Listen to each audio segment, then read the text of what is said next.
Hola, bienvenidos al debate de France 24. Soy Santiago López González. La pandemia de COVID-19 aún no termina y los gobiernos de los países de la región de América Latina y bueno, también del continente americano en general hacen grandes apuestas para reactivar las economías fuertemente golpeadas por la crisis sanitaria. El 2021 cerró con una alta inflación, con un aumento en los precios derivado de diferentes factores, como por ejemplo factores climáticos, políticos, sociales, problemas en el suministro mundial y pues por supuesto la pandemia de COVID-19. En el 2022 hemos visto que la inflación sigue sin techo, no solo en América Latina, sino también en el mundo. Pero en la región se acentuaron problemas de base como la baja inversión, la baja productividad, la informalidad y la falta de inversión también en programas sociales. Veamos algunas de las cifras de las grandes economías de la región. Son cifras de inflación interanual para el mes de marzo. El más reciente dato revela que México alcanzó el 7,45%, Colombia 8,53%, Brasil 11,3%. Hay casos muy interesantes que también vamos a analizar en el programa con nuestros invitados y son los casos de Argentina y de Venezuela, con inflaciones sumamente altas y grandes problemas económicos. ¿Cómo pueden hacer frente a la recuperación económica tras la pandemia de COVID-19? Ya lo vamos a ver en unos minutos. Pero la recuperación económica de América Latina está ligada a otro factor que tal vez no teníamos entre los cálculos y es la guerra en Ucrania. Una guerra que amenaza con prolongarse y eso traerá serias consecuencias para nuestras economías y por ende, pues para la inflación. Se lo explicamos a continuación, veamos.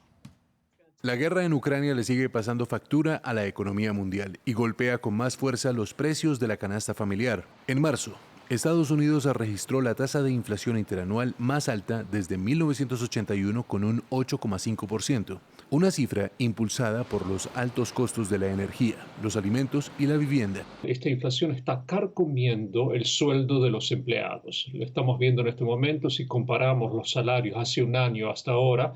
El estadounidense medio ha perdido 2,7% de poder adquisitivo. El índice de precios de México en marzo subió hasta el 7,45% frente a un año atrás, una tasa que no se registraba desde 2001.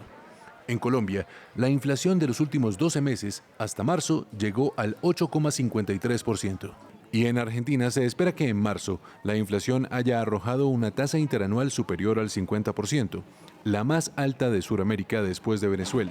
En ese país, las organizaciones sociales y políticas salieron a las calles a protestar por el encarecimiento de los precios. Por más allá que producimos, igual seguimos siendo pobres, cada vez más pobres porque la inflación va comiendo y pulverizando los sueldos y los salarios de las compañeras y los compañeros. La guerra ha sido apenas el agravante de una elevada inflación que ya había originado la pandemia del COVID-19. El alza de precios del petróleo tras la guerra, la ralentización del crecimiento en China y el atasco en las cadenas de suministro son ahora la combinación de factores que empeoran la situación a nivel mundial.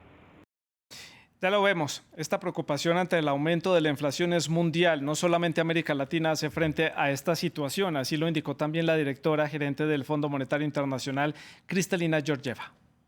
El tema que es muy preocupante, por supuesto, es el impacto en la inflación. Era preocupante antes de esta crisis, ahora se puso peor.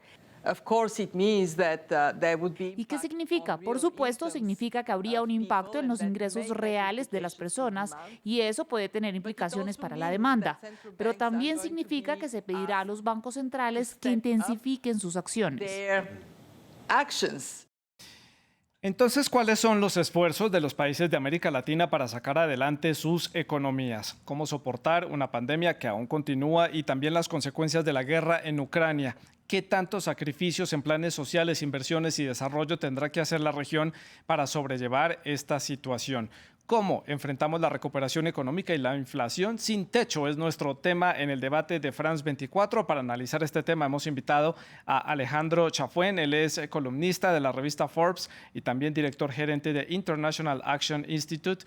Está en la ciudad de Washington, en la capital de Estados Unidos, y desde la ciudad de Fort Lauderdale, en el estado de Florida, en el sur de Estados Unidos, se conecta a esta conversación Claudio Loeser. Él es presidente de la consultora Centennial América Latina y exdirector para el hemisferio occidental del Fondo Monetario Internacional, el FMI. También ustedes pueden participar dejando todas sus preguntas y comentarios en las redes sociales.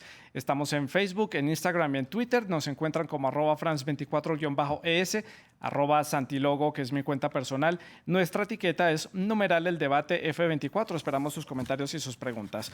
Le doy la bienvenida entonces al debate a Alejandro en la ciudad de Washington, que fue la primera persona que presenté. Alejandro, un gusto saludarlo. Gracias por estar con nosotros en el programa. Y pregunta de punto de partida para este debate, para este análisis. ¿Qué tan preparada está la región de América Latina entonces para hacer frente a estos múltiples retos económicos que se le están presentando a lo largo de este camino? Está muy mal preparada. Mis dos últimos artículos en Forbes sobre Latinoamérica era antes de la pandemia. Latinoamérica casi no estaba creciendo y a fines del año pasado las estadísticas en casi todos los países iban muy mal. El secreto del crecimiento económico a largo plazo, los economistas lo sabemos. Necesitamos un marco de Estado de Derecho con propiedad privada, economías relativamente libres y un marco de moneda sana para que los inversores tengan cierto grado de predictibilidad en su trabajo. Y eso está faltando en la mayoría de los países de Latinoamérica. Así que es una de las regiones, creo, peor preparadas. Estaría bien preparada para afrontar la crisis energética y alimentaria, pero lamentablemente, como la energía y el petróleo están maniatados por el Estado y hay muchas regulaciones, como mi país Latinoamérica, Argentina podría ser un gran boom económico por los alimentos que produce y lo que va a sufrir el mundo con la baja de la producción en Ucrania. Pero en vez de liberar la economía, cada vez ponen más impuestos en ese país. Así que es muy problemático para Latinoamérica la actual coyuntura internacional, pero peor es lo que los latinoamericanos y sus gobiernos están haciéndole a sus propios ciudadanos. El análisis de Alejandro Chafuen desde la ciudad de Washington. Vamos a ver qué piensa Claudio Lozer para este punto de partida del debate y el análisis. Él está, como lo decía, en la ciudad de Fort Lauderdale. Le doy la bienvenida al programa. Claudio, su opinión. ¿Qué tan preparada está la región? ¿Cómo ve usted el panorama? Estoy en este momento en Washington. Cuando hicimos el acuerdo, estaba en Fort Lauderdale, así que estoy acompañando acá a mi colega. Bueno, los dos entonces desde la capital de Estados Unidos. Adelante, Claudio. Y con peor clima. Bien, yo estoy de acuerdo en el drama de América Latina. Por supuesto, como persona originaria de Argentina, tengo un sesgo muy fuerte para criticar a mi país de origen y estoy totalmente de acuerdo que es una situación terriblemente difícil. Pero mirando las estadísticas, hay que reconocer que América Latina en los últimos años, ni siquiera estoy hablando del periodo digamos, de pandemia y posterior, ha tenido un crecimiento bastante mediocre. Tuvo un crecimiento muy bueno cuando los precios de los productos estaban bien. Hoy en día uno puede decir que para ciertos países, pongamos Brasil y otros países productores de materias primas, puede haber una mejora relativa, pero es limitada. Evidentemente, el shock de los precios de los alimentos y de la energía va a tener un impacto negativo. Realmente nuestra región tiene muchos elementos complejos que son difíciles de tratar. Sin embargo, tengo que decir que a pesar de esta situación, para la mayoría de los países de la región, aunque tengan inflaciones que no habían visto en mucho tiempo, no tienen inflaciones totalmente fuera de control. No hablemos de Venezuela, no hablemos de Argentina, que son países que están cada uno a su manera en una situación difícil, claro, pero las otras están compitiendo en términos de inflación con Estados Unidos. Así que yo diría, es un problema, pero tengo confianza en la capacidad de los bancos centrales de controlar esta situación, aunque sí, va a ser difícil porque es un tratamiento como ir al dentista, como claro, digo yo. Claudio, Alejandro, ¿cuáles países de la región están capoteando, sobrellevando la situación de la mejor manera posible, que puedan tener de pronto una crisis de inflación un poco más corta comparado con otros países. Dejamos de lado el caso de Argentina y Venezuela, que lo vamos a mirar en detalle aparte. Quiero hablar de los países que podrían empezar a presentar una recuperación un poco más rápido o anticipada que otros. Comienzo con Claudio para hacer la ronda a la inversa. Sí, yo creo realmente que México, no estoy hablando de las políticas económicas en general de México que tienen sus propios problemas, pero realmente México puede capotearlo mejor, dado que está vinculado cercanamente a los Estados Unidos y con las dificultades de China, yo creo que México tiene posibilidades de crecimiento. Como digo, sujeto a las políticas macroeconómicas y de otro tipo del gobierno federal. Yo creo que otros países que lo pueden manejar bien son Colombia, de alguna manera, Brasil hasta cierto punto debido a la bonanza de los precios. Y por otro lado, no estoy seguro Perú por su situación política muy, muy delicada.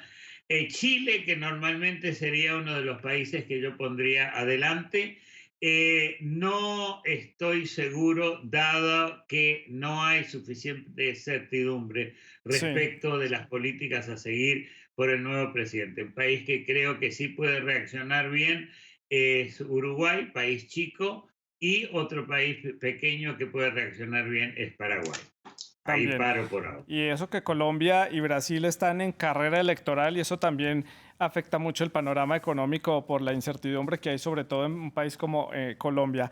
Alejandro, además de su perspectiva de los países que puedan sobrellevar mejor esta situación, le alargo un poco la pregunta y le extiendo hacia la inflación que estamos viviendo como un fenómeno global. Parece un fenómeno transversal para todos los países a nivel mundial. Todos están haciendo frente a estas secuelas, digámoslo así, como consecuencia de la pandemia de COVID-19. ¿Hay forma de hacer movimientos a nivel global para manejar la situación en conjunto, o toca país por país, región por región? ¿No se podría hacer algún movimiento a escala mundial?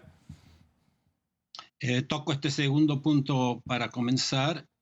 No, de ninguna manera es algo que afecta a los países por igual y que los países lo van a sufrir por igual. En las principales 20 economías del mundo vemos tasas de inflación muy diferentes. Ya hablamos del caso triste de Argentina, o sería Turquía en otras regiones del mundo, pero países como Suiza solamente están teniendo un 2,4, 2,5% de inflación y no tienen petróleo. Estados Unidos hoy está en el peor tercio de esos 20 países, con arriba del 8% de inflación. Aquí el aparato político y de medios quiere culparle esto a Putin, pero en enero, cuando yo escribí el artículo en Forbes sobre la inflación ya venía de arriba del 7%. En el primer mes de enero del 2021, con el presidente Trump, la inflación era 1,5%.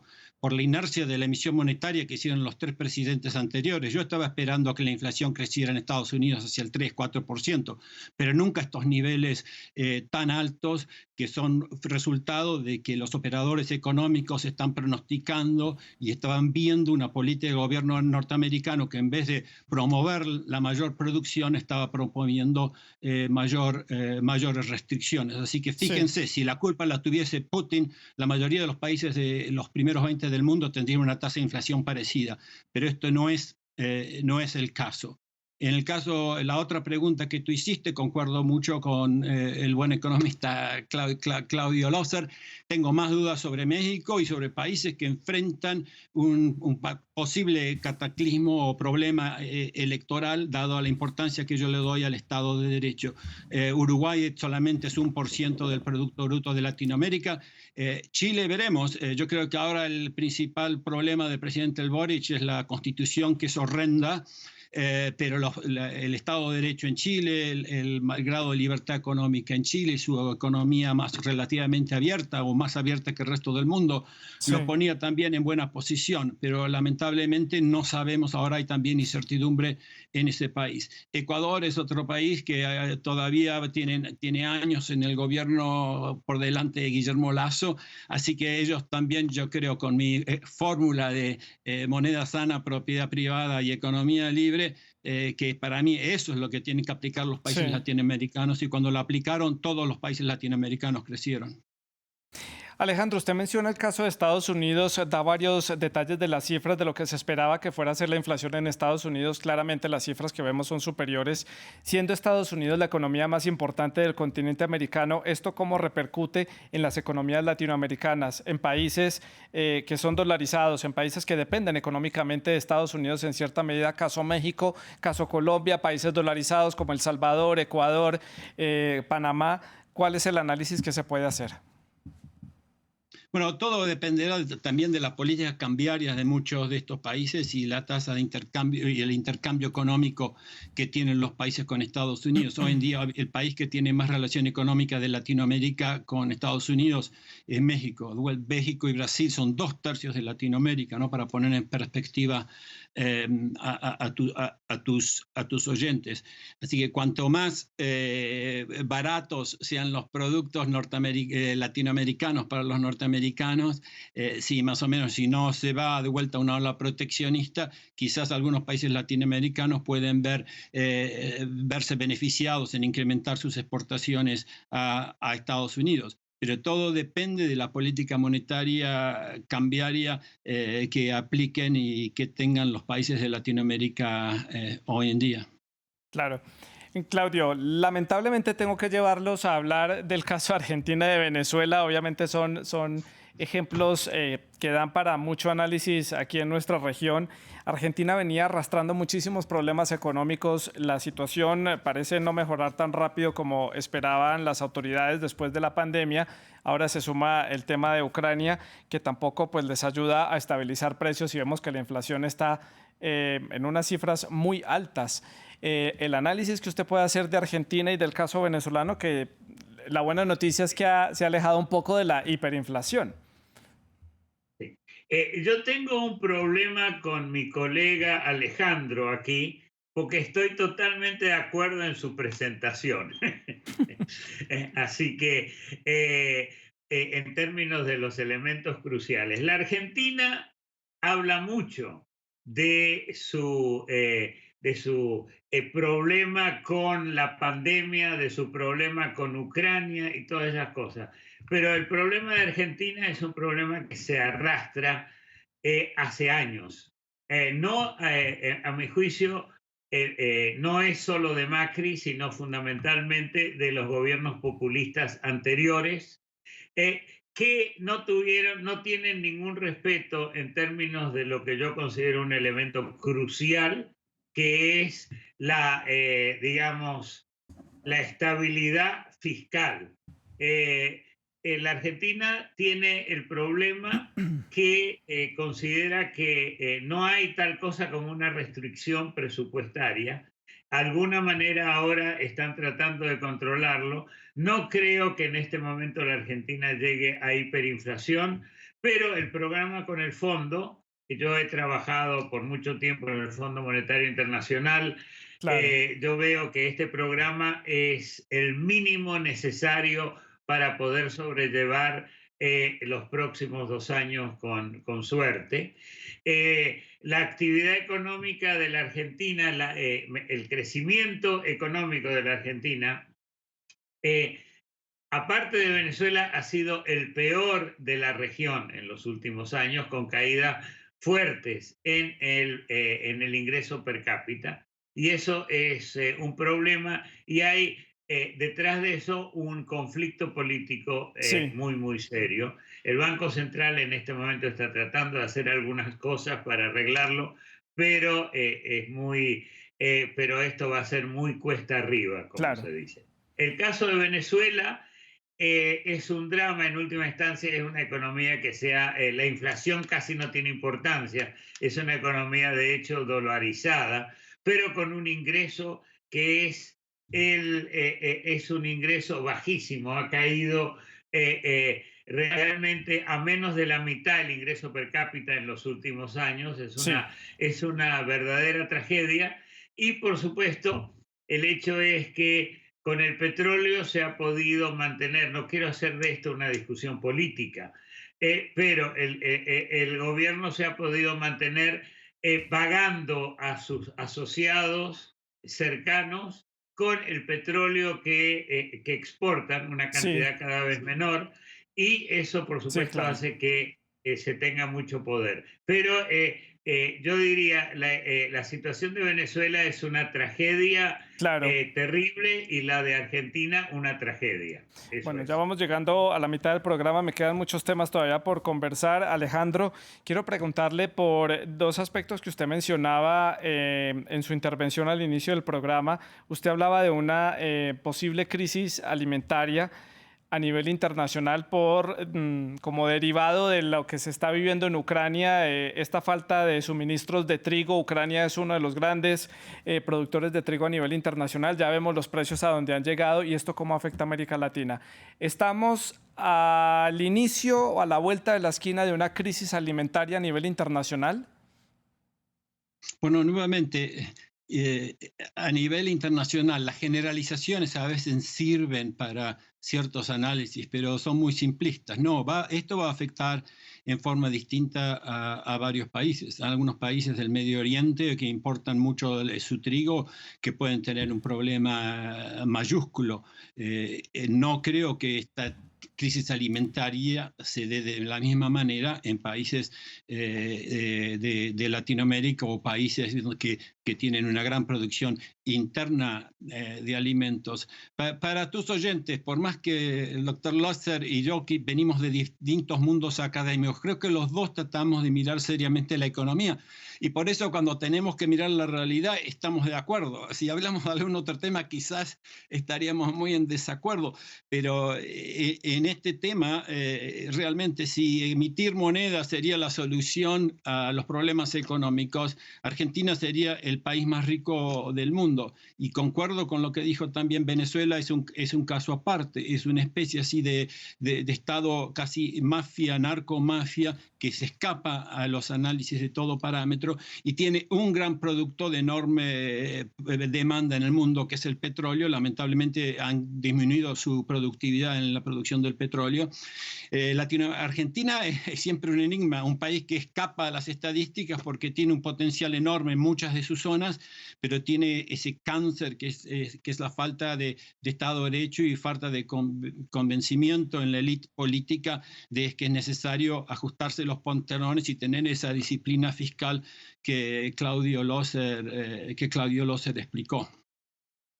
Alejandro, en cuanto a la situación que está viviendo Europa en este momento, en donde muchos países del bloque de la Unión Europea están determinados a cortar el suministro de gas y de carbón procedente de Rusia, también están buscando nuevas fuentes para abastecerse de petróleo de otros países del Cáucaso y del Medio Oriente. ¿América Latina tiene alguna oportunidad allí? También, como usted menciona, lo de la parte alimenticia, que tal vez no afecte mucho a la región de América Latina porque somos productores y no afectará tanto como países del Medio Oriente. ¿Qué oportunidades entonces tenemos en esos escenarios? Bueno, hay menos oportunidad de exportar energía a Europa que la que tiene Estados Unidos, el norte de África y otras regiones más cercanas a Europa. Pero estamos desperdiciando lamentablemente por problemas ideológicos, ¿no? Como venimos acarreando en muchos sectores populares una especie de animosía contra Estados Unidos. Pero es un momento que Latinoamérica muchos países latinoamericanos podrían aprovechar para entrar más fuerte no solo en la economía de Estados Unidos y en la economía europea. Lamentablemente, hoy, en la última década, el gran socio comercial de Latinoamérica es China, dominada por el Partido Comunista y que se mueve con parámetros muy distintos que la economía del primer mundo. China ha estado ayudando a Rusia en su proceso de invasión a Ucrania. Es un país que si se debilita Rusia, si se debilita Estados Unidos y Europa, va a salir ganando por los enormes enormes intereses que tiene en su corredor grande que va desde China a Europa, que pasa en uno de los lugares más principales por Ucrania, que es un Sí. país donde a China tiene muchas inversiones también. Claro que sí, que son los países de Asia Central que tienen conexión directa con las fronteras chinas. Claudio, regreso con usted también en la ciudad de Washington, allí en la capital de Estados Unidos, para preguntarle por este tema. Las oportunidades que pueda tener América Latina con estas dos coyunturas, la coyuntura que se está viviendo en Europa y lo que se puede presentar en materia alimentaria en unas semanas, en unos meses, no podríamos decirlo cuándo, pero podría suceder dada la situación que estamos viviendo, el panorama que tenemos. Si me permite usar una terminología no técnica, a la oportunidad la pintan calva, tiene que aprovecharse rápidamente. Yo diría lo siguiente, en la parte de petróleo está la situación, como le explicaba Alejandro, por supuesto, en la parte alimenticia está la siguiente situación. El tema agrícola es estacional. En este momento, en el hemisferio sur, que es el sur de Brasil, Paraguay, Argentina, Uruguay, Chile, la cosecha de alguna manera está terminando. No, se puede vender más, pero no se puede producir más en este momento. Han habido problemas también climáticos. Entonces, la situación allí es que podría aprovecharse si dentro incluso del esquema de protección social, lo pongo entre comillas, no voy a entrar a la parte ideológica de eso, se cortaran todo tipo de restricciones que existen a las exportaciones. Por ejemplo, en la Argentina hay restricciones a las exportaciones que en última instancia bajan los precios y bajan los incentivos a vender. La Argentina y estos otros países podrían todos aprovechar y poder entrar en el mercado rápidamente para compensar lo que es la parte agrícola. Una cosa interesante, aunque Ucrania y Rusia son importantes productores y son importantes exportadores, en términos de la producción mundial, los números que yo he visto, y estoy sujeto a corrección, es que Rusia y Ucrania no tienen más que el 5% de la producción total de trigo en el mundo. O sea, desde ese punto de vista uno diría podría compensarse, pero por supuesto los mercados no funcionan en forma tan rápida y eficiente. Pero tendría que haber astucia y rapidez. Astucia y rapidez por parte de los gobiernos latinoamericanos. Eso me lleva, Claudio, a la siguiente pregunta. También sin ánimo de entrar en polémica en términos ideológicos, pero ¿qué tanto sacrificio tendrán que hacer los gobiernos en sus presupuestos en términos de ayudas sociales, de programas sociales que venían en marcha, que se pusieron a trabajar para poder enfrentar los dramas sociales por la pandemia de COVID-19, para poder impulsar las economías de los países? ¿Es fácil para América Latina hacer un balance frente a esos dos aspectos o claramente hay que sacrificar el aspecto social? Evidentemente, América Latina hizo un esfuerzo importante. Yo creo que, digamos, el apoyo a los sectores de menos ingresos es un tema no solo social, sino un tema económico.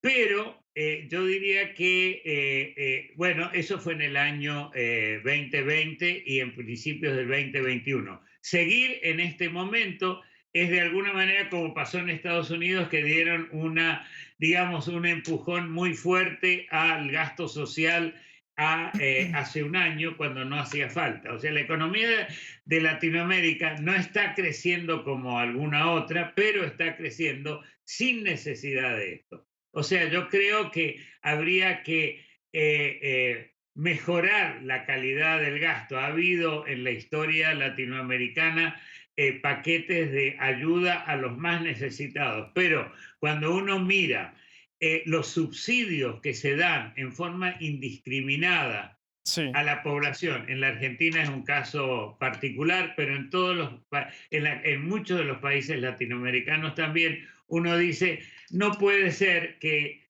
Claro, se Claudio. proteja por razones políticas a todos los sectores, porque no se puede proteger Sí. a todos los sectores cuando la situación es difícil.